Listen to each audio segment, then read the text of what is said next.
Today we are on the second day. I have been successful in making one prong setting. However, there's a problem. Hopefully today is not going to be a waste of time. Well, it wasn't a waste of time either yesterday. It was really good and I get to recall the technique that they teach me on how to make the prong setting. There's always a positive side to take, right? Enough of the blah blah. Let's get back to the bench.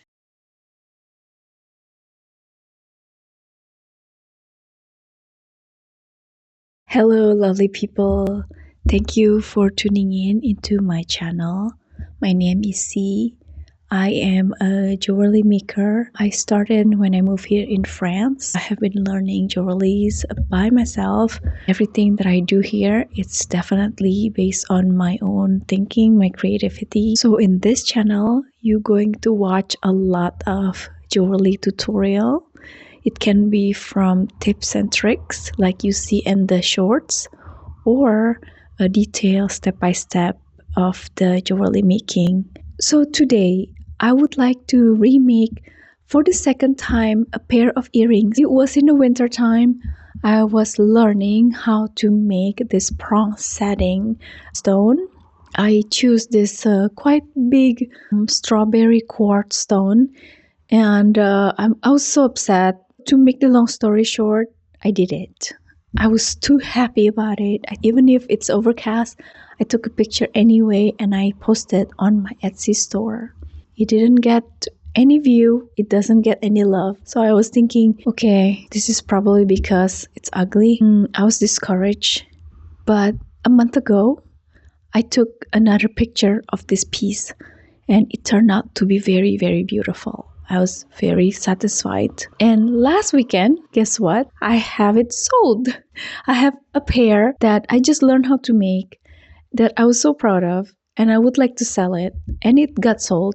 But now I worry. After all that work, am I just going to sell this one pair? Normally, what I do is I would make one style and I post it on my Etsy store. Once it got sold, I can be confident to repost it again because I know that I have the enough material to make the second one, the third one, even the 10th one. This time, I'm not sure because I've never done this before. It was my experiment, but I'm going to muster the courage. I'm going to have you as my support to remake this pair of earrings again. Please don't expect me to be perfect. For sure, I will not be because it's going to be my second time. I'm nervous actually.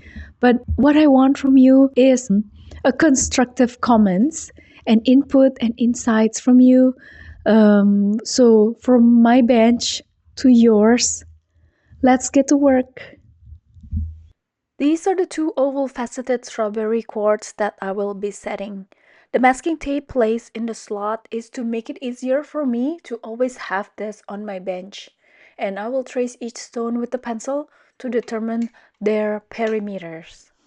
Quickly noting, while these ovals may appear identical at glance, there are a few millimeters of difference. One has a height of 14 millimeter, while the others is 13 millimeter. The wire that I'm using is 18 gauge silver wire for everything except for the ear wires, of course. I would like to trace these ovals with the wire, ensuring that the shape is neither too large nor too small in relation to the stone's dimension.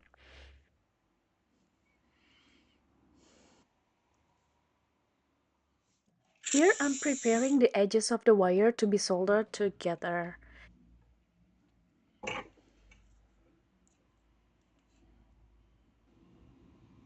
If I hold up the wire to the light, I can check if any gaps remain. If you've seen my other video on soldering, you know I really like this handy nail file. It files both edges of the wire effectively. Now I'm going to mark the separation and I'm getting 20 gauge silver wire to cut a pair of 4.5 centimeter each. It will serve as the French ear wire. File flat on the side and mark with the Sharpie. And let's solder these. This is the setup. First, I will solder the larger gap, which is the oval, followed by the one connected to the ear wires. Now that I think about it, I could have made one simple solder if I had placed the gap just below where I attached the ear wires.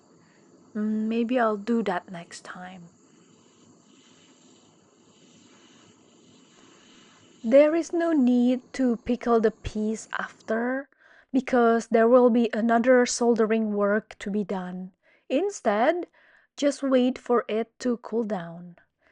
Then after that, I'm hammering the piece flat using a wooden mallet. And here, this is how it looks like. So far, so good, I think. Next, I'll take this template ruler to mark where I will place the four prongs.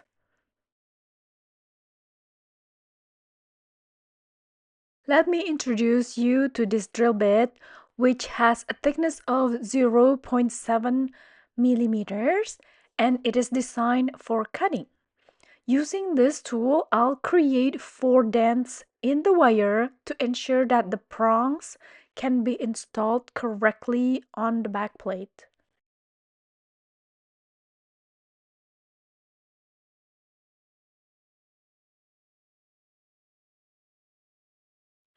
This is how it looks. You want to ensure that the half circle dent is not too large as it can weaken the backplate. The indentation must also be perpendicular to the backplate, which I really struggle with it. Right now, I'm cutting 8 pieces of 1.5 centimeter wires, still in 16 gauge thickness. Here is the fun part. I'm going to dig a hole on my soldering block using the sharp point of the titanium pick. It is easier to watch than doing it for sure. If this is your first time, be patient. This video is edited to make it look easy. Trust me, they are not easy at all. Telling the truth. Okay, this is the setup. The hole that I dig was so that I can put the prong securely around the oval backplate. A tip for you and for my future self, if it's so hard to install the 4 prongs at the same time, we can do it one by one.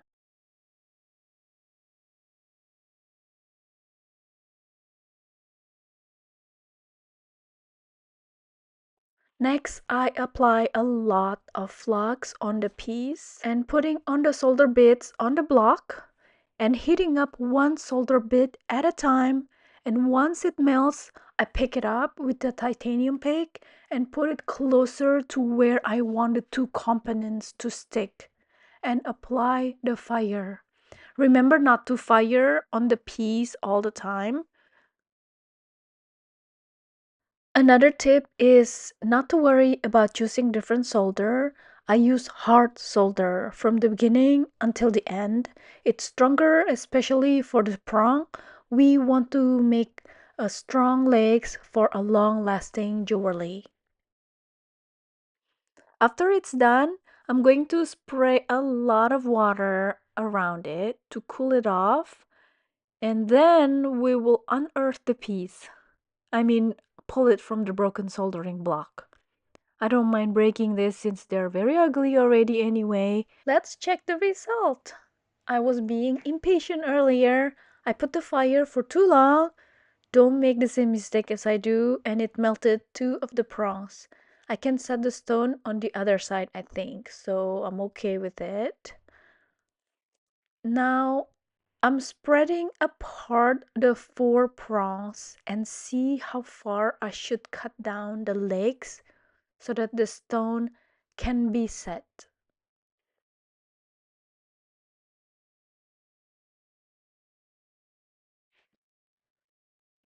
But before, it's cleanup time. Lots of filing and sanding.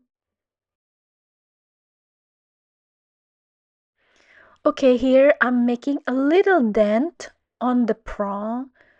Um, I need to make sure that I don't cut it too deep because it will definitely weaken the legs. I need to make sure that the stone sit correctly on the back plate, and also it needs to be leveled. I'm cutting off the leftover wires behind the setting and cleaned up again. Disclaimer, this video is not a tutorial. In fact, I'm just sharing my process, and my style is always changing. I'm always learning and improving and never say no to experimenting as I move forward. If you have a good sequence to follow or any advice regarding stone settings, I'd love to hear your thoughts and insights. I invite you to leave comments so that everyone watching can learn together. Thank you so much. Okay, the cleaned up is finished and everything looks pretty tidy. Now the fun parts begin, the stone setting. Today we are on the second day of my attempt creating the strawberry quartz earrings. I have been successful in making one prong setting. However, there's a problem with the wire thickness. Instead of using the 18 gauge, I'm using 16 gauge. So too bad, I have to redo it again. However, I'm quite proud of the result here. And the second half pair, one of the prong has been broken because it was being cut too deep here in the middle. I'm going back to the bench. Hopefully today is not going to be a waste of time. Well, it wasn't a waste of time either yesterday. It was really good. And I get to recall the technique that they teach me on how to make the prompt setting. There's always a positive side to take, right? Enough of the blah blah. Let's get back to the bench. I have created the same two ovals using 18 gauge silver wire and the ear wire using 20 gauge silver wire. To make the process faster, I made 4 incisions on the oval off camera, and now I'm going to solder the prongs one by one this time. I feel like it's easier this way. It allows me to focus on each connection and make sure that they are secure. All right, these two brackets are what we're going to be working on. It looks nicer with the thinner wire gauge for sure. Why didn't I think about it earlier? What do you think? I'm also marking which side of the prong to cut. I'm going to clean up the edges and the oxidation. To make it easy, after all the soldering work are done, I put the components back into the pickling jar and let the chemistry do its job. Flash forward, I'm setting the stone finally. Using a stone setting tool with a V-shaped edge, I carefully press the wire down onto the stone. I make sure that the entire surface of the wire is in contact with the stone before trimming the excess wire.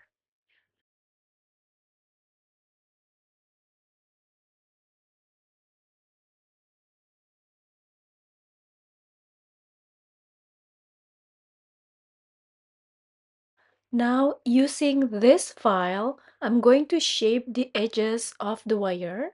I've modified this needle file so that the side in contact with the stone is very smooth, which eliminates the risk of scratching the stone.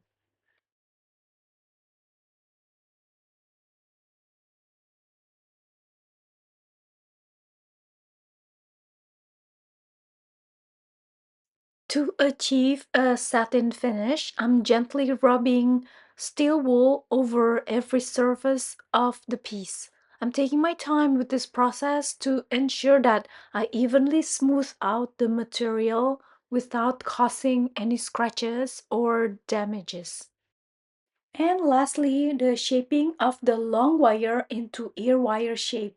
I didn't record the step, but I also hardened it using my usual technique. And that's it, we did it! This pair is not the same as the old one, but they are as beautiful. I had a chance to take a pretty shot using my DSLR camera. So allow me to share these yummy images.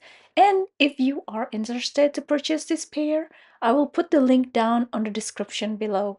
This is the end of the video. Thank you so much for watching. If you learned something from this, I'm so grateful. I know for sure that I learned a lot from this. For what it is, I'm quite proud of the result. However, if you think that you would have done differently, I would love to know your comment. Please leave a positive comment below. In the meantime, don't forget to subscribe and like. If you have not yet turned on the notification bell, I would invite you to do so. I'll see you on the next video. Goodbye. Hello everyone. I just want to say that I've been trying to talk in front of the camera without the script, and I fail royally. So I'm gonna go back to my computer and type the script and print it out here on my printer and come back and not waste my time, but instead reading the script. I apologize if my eyes are not looking at you all the time. That's because it needs practice, and honestly, not today.